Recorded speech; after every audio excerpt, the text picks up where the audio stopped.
there's a huge, not a huge age gap, but there's a pretty big age gap. I think she's like 24 or something like that, and he's like 30 something. Right.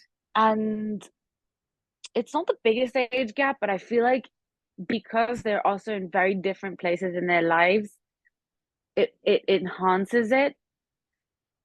And I feel like she was just pressured into getting married because she was afraid of losing him because he's ready for marriage and she's not ready for marriage yet, and she's still very young and she's still not sure what she wants to do with her future.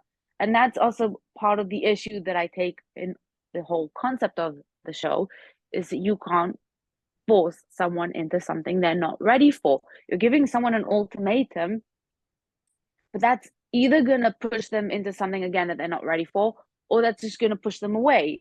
Exactly. It's not really helpful or productive in any way. You're creating just drama and a mess. So you either have to be patient and understanding and have open communication, or you have to understand that maybe you're not right for each other and move on and find the right people for you. But That's I it. feel like they were just way too young. I don't. She was way too young, and he was more mature. He was a more advanced stage. He was ready to start a family already, or what, or get married or whatever. And also, she And she was she wants to have the city life and have the going out and everything. yeah, He wants to have the suburban life, and that's completely fine. I, for a long time, loved the city life, and now I'm kind of yeah, yearning more for a suburban life. And it's fine. You know you can change, but you they are yes, the age gap is only a few years, but you can yeah, feel it in the sense that she's not ready to hmm, stop partying. He is.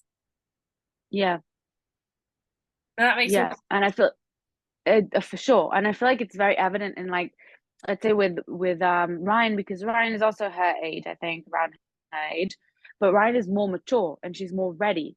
yeah.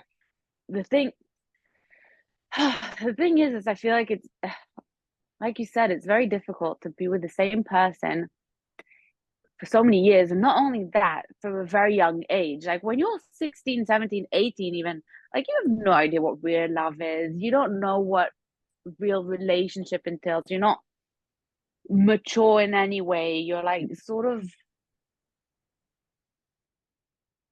falling into this relationship and rolling with it. So you sort of just naturally take it for granted. And it's like you don't know anything else. You don't understand anything else. And it's hard not to, because you get used to it at an age where you need a relationship to be cool, for conformity, because that's what everyone's doing. And so when you start a relationship at that age with that kind of mindset, there's no other way, I don't believe, to be in a relationship. So it takes longer to mature together in that relationship. So it's a wonder it takes 7 years, in my humble opinion.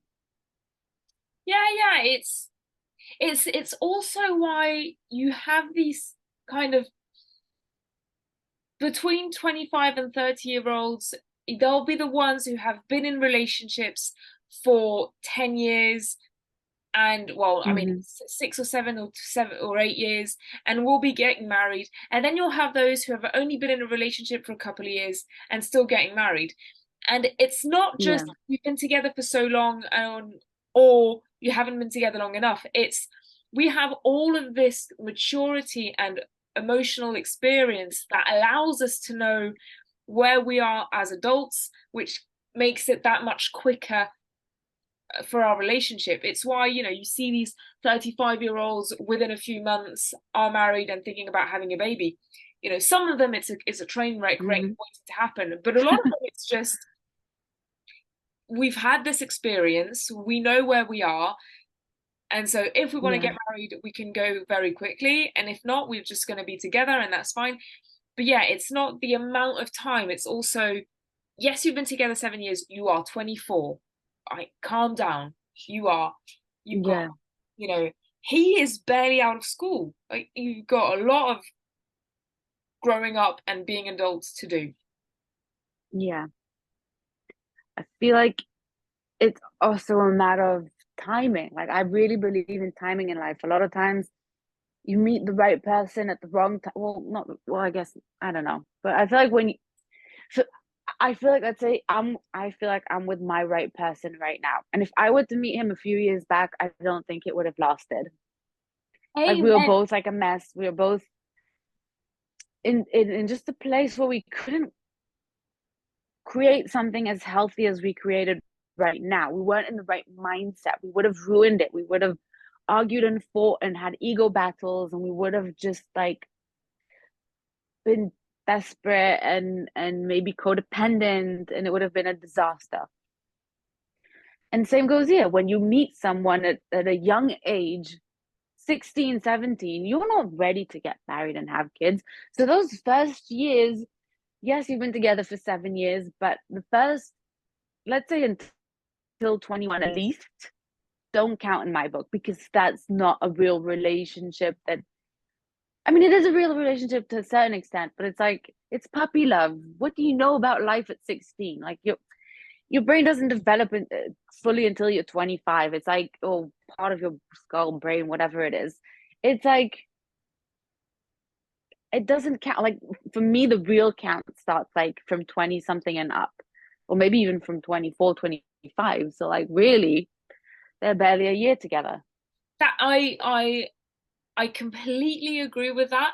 I will add that you know what a relationship looks like, sustainable love looks like Mm-hmm. when you have responsibilities, and not the Yes. responsibilities of taking out the trash, like paying bills and going to work.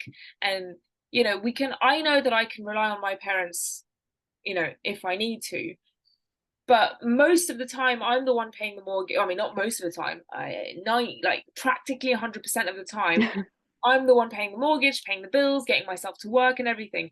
There was last year I went through some stuff, and so I was happy to have my parents. But other than that, it's just me dealing with me. And you can't Yeah. know what that looks like until you've been a couple of years outside of school. And like Yeah. parents are just letting go of the reins, and that's just, cutting the umbilical cord, and that's that. And so for some people it happens um quite early, and for some people it's quite late. My first boyfriend, I think the umbilical cord is still attached. He must be 32 or Hmm. 33 now. Like he had at 25 he had been working for 3 years, and he was still living with his parents. Wow. So I think, and that Yeah. that's his. It's part of the reason why we broke up and things like that.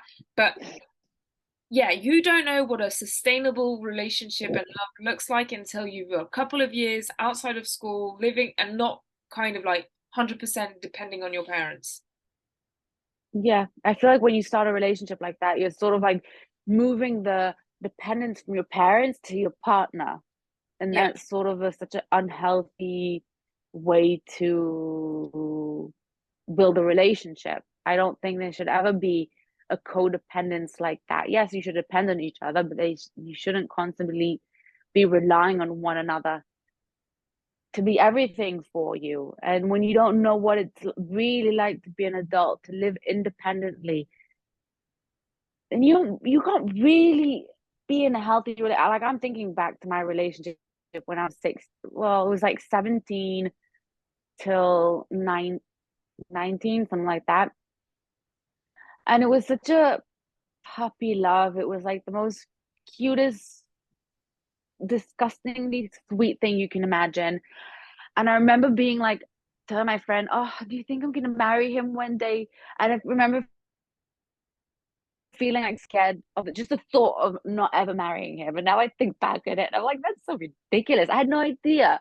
Like I feel like there's such a like I don't even know how to explain it, but I'm thinking back at that. You don't know what you want from your life. You have not like I'm like and now looking back at it today, I'm like, oh my God, like thank God I did not marry that person. Thank God I did not marry the two guys I've dated in my 20s.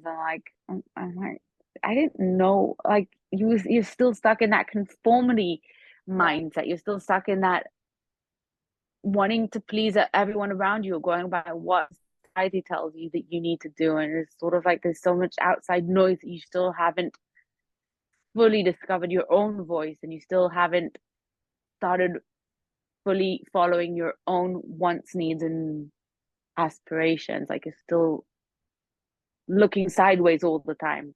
I Amen. Yes.